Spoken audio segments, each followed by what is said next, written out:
Guys, how are you? So what is the difference between office and residential, and retail on the other side? What is the difference between them? Let's start with residential. Residential, it's important to have a comfortable building, good place to live in, good location, obviously, but the maintenance is the main part and the management is the main part. It has to be a good place to live in, a nice place to live in, well-maintained, etc., for the tenants, for the people who live in the building. It's their home. Office, you live in the office. We spend so much time there. It's so important to have a place, obviously the location, business district that fits your needs, but also the maintenance of the building and how good it is managed and well it's managed, and your feeling in the building has to be a good place for you as a tenant, or for the tenant who rents from you in that building. Retail, however, whole different story. It obviously has to be a good place, comfortable, good place to come and work at. But the main part is the business. The relationship between the tenant and the landlord, all is geared towards the business.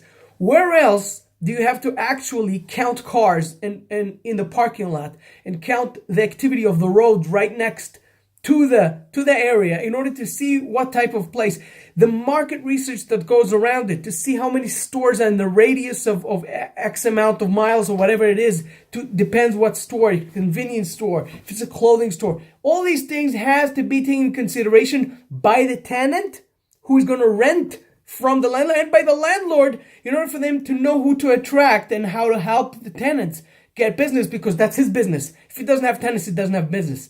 So those things are very important. For example, another thing, the relationship, the contract, the leasing contract between the landlord and the tenant. This is a very important thing, because they may fight with each other, but in the end of the day, it's both their interest. And if one loses, the other loses. Meaning, if, for example, the tenant is too stringent about who's going to be the competition and so on and so forth, the landlord's not going to be able to lease it to anyone because he's going to be too strict. That means he's not going to be able to bring anyone else, and therefore the tenant will lose customers.